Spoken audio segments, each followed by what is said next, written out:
If you grew up in the hood, you know the feeling. That constant tension in your chest. Sirens at night. Liquor stores on every corner. Schools that look more like detention centers.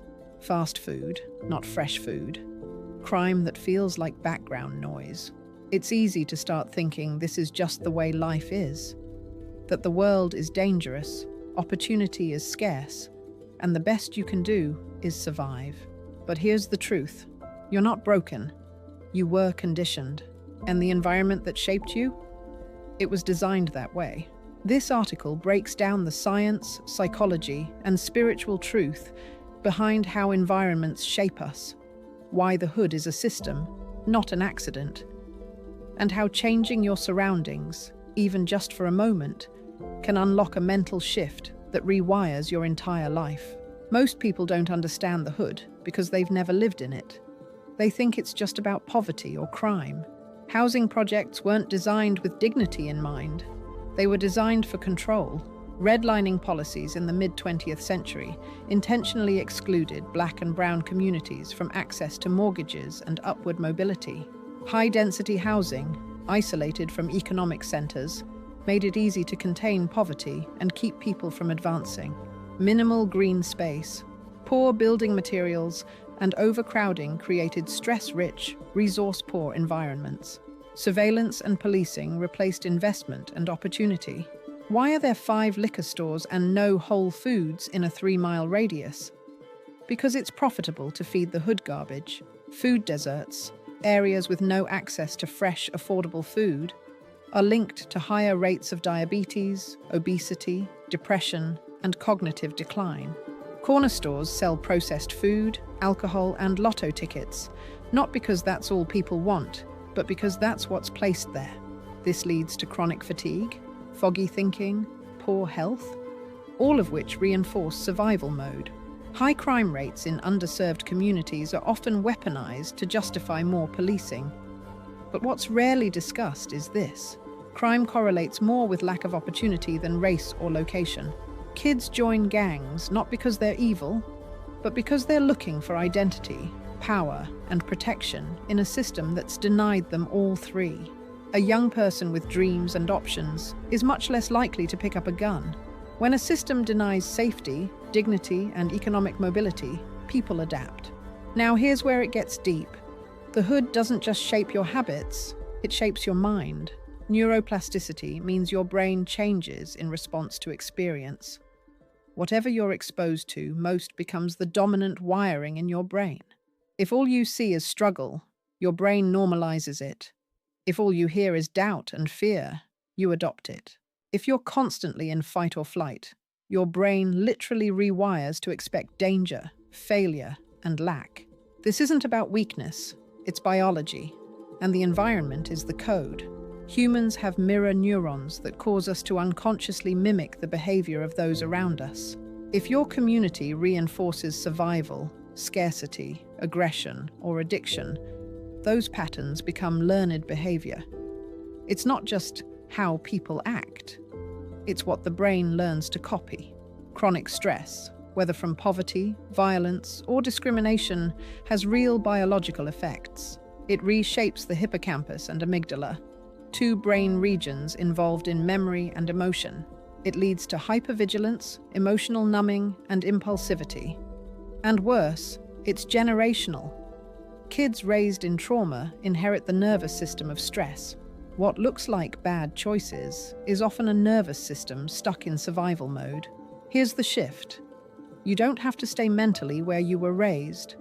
And the most powerful way to break the cycle: get out the zip code.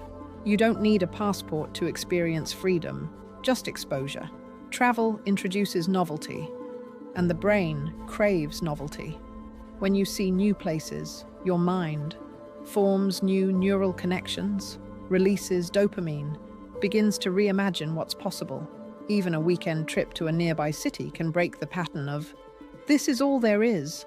When you step into a different environment, where people live without bars on the windows, where fresh food is normal, where strangers say hello, it shocks your system. And that shock? That's awareness. Once you've seen peace, ease, and joy, you can't unsee it. You begin to ask, why don't we have this? Why is it normal to hear gunshots at night? What if I could live like that? That question alone is the beginning of freedom. You can't always change your environment overnight, but you can start changing your mind, and that eventually changes your life. Daily practices like visualization, journaling, meditation, positive self-talk, physical movement can literally rewire your neural pathways. You become what you repeat. That's not just motivational fluff, it's neuroscience. Dr. Bruce Lipton's research shows that environment influences gene expression. That means trauma and disease aren't guaranteed. They're responses to your environment. Change your environment, and you change your health, your energy, your outcomes. When you combine clear intention, elevated emotion, your brain begins to build a new internal reality. This is the foundation of manifestation. You start living like the future version of you now, and the outer world eventually reflects that inner shift. Everything is energy. This isn't new age talk, it's physics. Stress, chaos, and noise vibrate at low frequencies. Peace, love, beauty vibrate higher. You can feel it when you walk into a room or a neighborhood. Low vibration environments keep you reactive. High vibration environments help you expand. Even the music, language, and posture you surround yourself with carries a frequency. So if you want to shift your life, you must shift your energy. What you give attention to expands. This is why gratitude works, vision boards work, affirmations work. They're training your brain to tune into a different reality.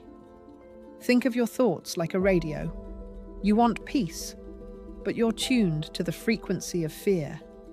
No matter how bad you want change, you won't hear the music until you shift the station. Most people think change starts with action. But deep change? It starts with identity. If you believe, I'm just a product of the streets, nobody like me makes it out, I'm not smart enough, good enough, lucky enough, then every action will reinforce that identity. But if you start saying, I'm rebuilding myself, I am worthy of peace, love, and success, I'm the first in my family to break the cycle, you'll begin to move as that person. Want to be someone who values peace? Start a morning walk. Want to be someone who invests? Start learning money basics. Want to be someone who travels? Plan a $50 road trip. Each action becomes a vote for your new identity. Your environment includes people. If your circle drains you, doubts you, or mocks growth, get a new circle. Community is one of the biggest unlocks to healing and elevation. The hood isn't just a place, it's a program. But programs can be rewritten. You may have been raised in survival, but you were born for expansion. The world is bigger than the block, and the second you expose yourself to something new, your brain starts to build a different future. Your job now is to keep going. Travel, read, learn, affirm yourself daily, dream louder. Create your environment where your soul can breathe. You don't have to wait for permission to change.